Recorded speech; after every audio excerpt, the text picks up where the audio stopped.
LibriVox.org. Recording by Meredith Hughes, Cambridge, Massachusetts.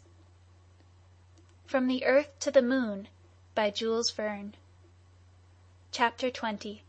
Attack and Riposte. As soon as the excitement had subsided, the following words were heard uttered in a strong and determined voice. Now that the speaker has favored us with so much imagination, would he be so good as to return to his subject and give us a little practical view of the question? All eyes were directed towards the person who spoke. He was a little dried-up man, of an active figure, with an American goatee beard. Profiting by the different movements in the crowd, he had managed by degrees to gain the front row of spectators. There, with arms crossed and stern gaze, he watched the hero of the meeting. After having put his question, he remained silent, and appeared to take no notice of the thousands of looks directed toward himself, nor of the murmur of disapprobation excited by his words. Meeting at first with no reply, he repeated his question with marked emphasis, adding, "We are here to talk about the moon, and not about the earth." "You are right, sir," replied Michel Arden. "The discussion has become irregular. We will return to the moon." "Sir," said the unknown, "you pretend that our satellite is inhabited. Very good, but if Selenites do exist, that race of beings assuredly must live without breathing, for, I warn you for your own sake, there is not the smallest particle of air on the surface of the moon." At this remark, Arden pushed up his shock of red hair. He saw that he was on the point of being involved in a struggle with this person upon the very gist of the whole question. He looked sternly at him in his turn, and said, "Oh, so there is no air in the moon? And pray, if you are so good, who ventures to affirm that?" "The men of science." "Really?" "Sir," replied Michel, "pleasantry apart, I have a profound respect for men of science who do possess science, but a profound contempt for men of science who do not." "Do you know any who belong to the latter category?" "Decidedly. In France there are some who maintain that, mathematically, a bird cannot possibly fly, and others who demonstrate theoretically that fishes were never made to live in water." "I have nothing to do with persons of that description, and I can quote, in support of my statement, names which you cannot refuse deference to." "Then, sir, you will sadly embarrass a poor ignorant who, besides, asks nothing better than to learn." "Why, then, do you introduce scientific questions if you have never studied them?" asked the unknown, somewhat coarsely. "For the reason that he is always brave who never suspects danger. I know nothing, it is true, but it is precisely my very weakness which constitutes my strength." "Your weakness amounts to folly," retorted the unknown in a passion. "All the better," replied our Frenchman, "if it carries me up to the moon." Barbicane and his colleagues devoured with their eyes the intruder who had so boldly placed himself in antagonism to their enterprise. Nobody knew him, and the president, uneasy as to the result of so free a discussion, watched his new friend with some anxiety. The meeting began to be somewhat fidgety also, for the contest directed their attention to the dangers, if not the actual impossibilities, of the proposed expedition. "Sir," replied Arden's antagonist, "there are many and incontrovertible reasons which prove the absence of an atmosphere in the moon. I might say that, a priori, if one ever did exist, it must have been absorbed by the earth. But I prefer to bring forward indisputable facts." "Bring them forward, then, sir, as many as you please." "You know," said the stranger, "that when any luminous rays cross a medium such as the air, they are deflected out of the straight line. In other words, they undergo refraction.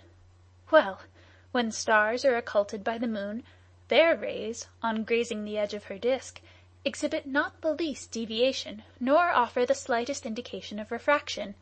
It follows, therefore, that the moon cannot be surrounded by an atmosphere." "In point of fact," replied Arden, This is your chief, if not your only argument, and a really scientific man might be puzzled to answer it. For myself, I will simply say that it is defective, because it assumes that the angular diameter of the moon has been completely determined, which is not the case. But let us proceed. Tell me, my dear sir, do you admit the existence of volcanoes on the moon's surface? Extinct, yes. Inactivity, no. These volcanoes, however, were at one time in a state of activity. True, but as they furnish themselves the oxygen necessary for combustion, the mere fact of their eruption does not prove the presence of an atmosphere. Proceed again, then, and let us set aside this class of arguments in order to come to direct observations. In 1715, the astronomers Louville and Halley, watching the eclipse of the 3rd of May, remarked some very extraordinary scintillations. These jets of light, rapid in nature and of frequent recurrence, they attributed to thunderstorms generated in the lunar atmosphere. In 1715, replied the unknown, the astronomers Louville and Halley mistook for lunar phenomena some which were purely terrestrial, such as meteoric or other bodies which are generated in our own atmosphere. This was the scientific explanation at the time of the facts, and that is my answer now. On again, then, replied Arden. Herschel, in 1718, observed a great number of luminous points on the moon's surface, did he not? Yes, but without offering any solution of them. Herschel himself never inferred from them the necessity of a lunar atmosphere. And I may add that Bayer and Medler, two great authorities upon the moon, are quite agreed as to the entire absence of air upon its surface. A movement was here manifest among the assemblage, who appeared to be growing excited by the arguments of this singular personage. Let us proceed, replied Arden with perfect coolness, and come to one important fact.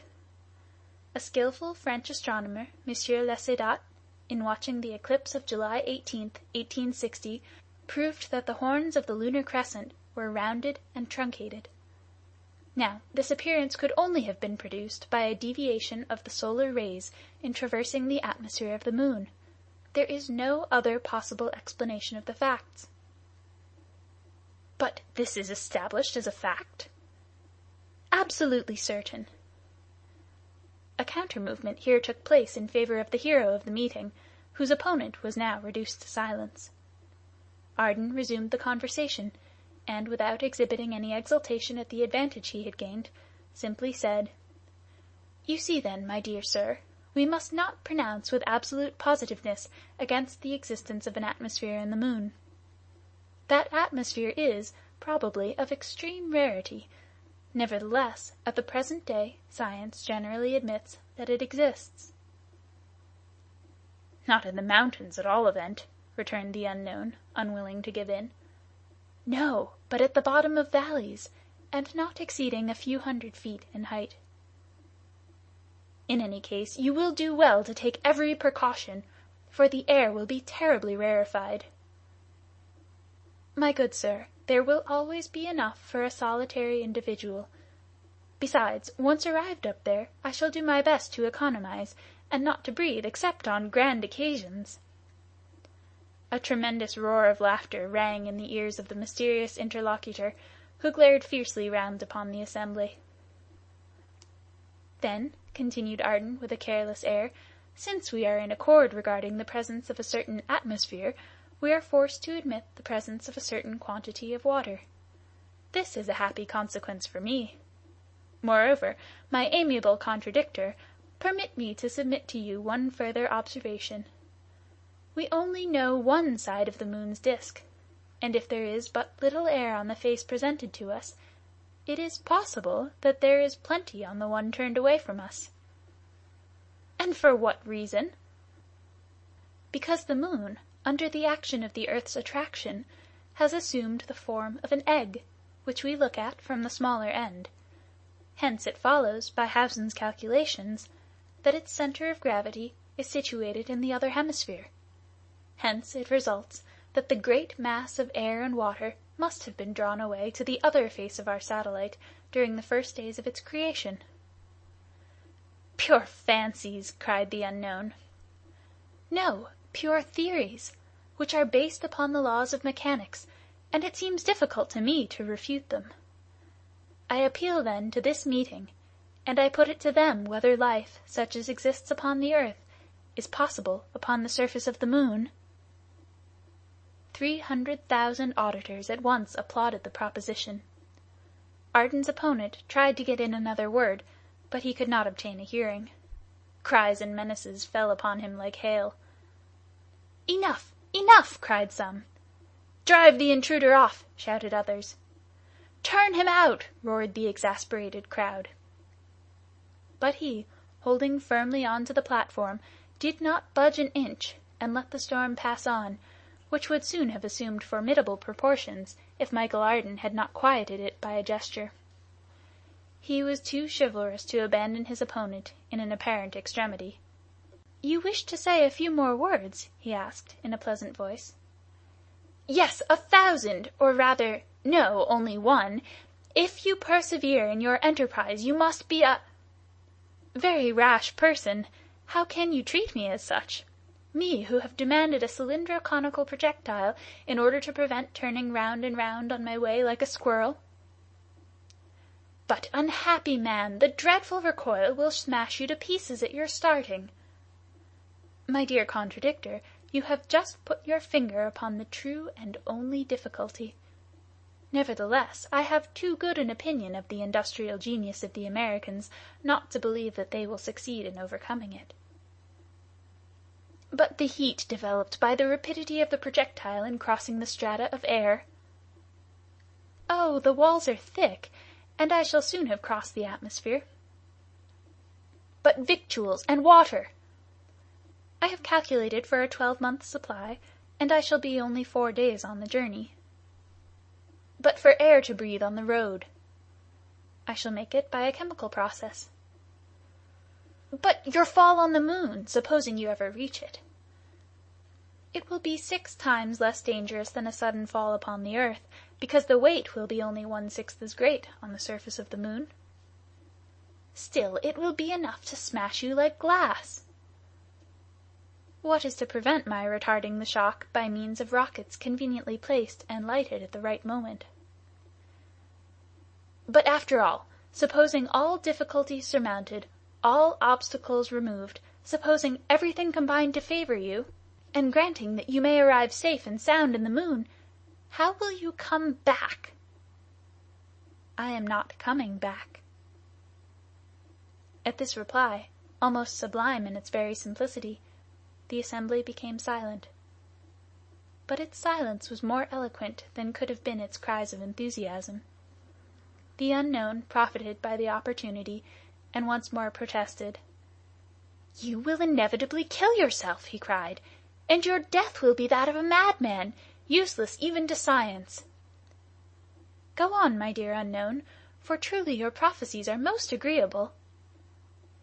"It really is too much," cried Michel Arden's adversary. "I do not know why I should continue so frivolous a discussion. Please yourself about this insane expedition. We need not trouble ourselves about you." "Pray, don't stand upon ceremony." "No, another person is responsible for your act." "Who, may I ask?" demanded Michel Arden in an imperious tone. "The ignoramus who organized this equally absurd and impossible experiment." The attack was direct. Barbicane, ever since the interference of the unknown, had been making fearful efforts of self-control. Now, however, seeing himself directly attacked, he could restrain himself no longer. He rose suddenly, and was rushing upon the enemy who thus braved him to the face, when all at once he found himself separated from him. The platform was lifted by 100 strong arms, and the president of the Gun Club shared with Michel Arden triumphal honors. The shield was heavy, but the bearers came in continuous relays, disputing, struggling, even fighting among themselves in their eagerness to lend their shoulders to this demonstration. But the unknown had not profited by the tumult to quit his post. Besides, he could not have done, in the midst of that compact crowd. There he held on in the front row with crossed arms, glaring at President Barbicane. The shouts of the immense crowd continued at their highest pitch throughout this triumphant march. Michel Ardan took it all with evident pleasure. His face gleamed with delight. Several times the platform seemed seized with pitching and rolling like a weather-beaten ship. But the two heroes of the meeting had good sea legs. They never stumbled, and their vessel arrived without dues at the port of Tampa Town. Michel Ardan managed fortunately to escape from the last embraces of his vigorous admirers. He made for the Hotel Franklin, quickly gained his chamber, and slid under the bedclothes, while an army of 100,000 men kept watch under his windows. During this time a scene, short, grave, and decisive, took place between the mysterious personage and the president of the Gun Club. Barbicane, free at last, had gone straight to his adversary. "Come," he said shortly. The other followed him on the quay, and the two presently found themselves alone at the entrance of an open wharf on Jones' Fall. The two enemies, still mutually unknown, gazed at each other. "Who are you?" asked Barbicane. "Captain Nicholl." "So I suspected. Hitherto chance has never thrown you in my way." "I am come for that purpose." "You have insulted me." "Publicly." "And you will answer to me for this insult?" "At this very moment." "No, I desire that all that passes between us shall be secret. There is a wood situated 3 miles from Tampa, the wood of Skersnaw. Do you know it?" "I know it." "Will you be so good as to enter it tomorrow morning at 5 o'clock on one side?" "Yes, if you will enter at the other side at the same hour." "And you will not forget your rifle," said Barbicane. "No more than you will forget yours," replied Nicholl. These words having been coldly spoken, the president of the Gun Club and the captain parted. Barbicane returned to his lodging, but instead of snatching a few hours of repose, he passed the night in endeavoring to discover a means of evading the recoil of the projectile, and resolving the difficult problem proposed by Michel Ardan during their discussion at the meeting. Chapter 20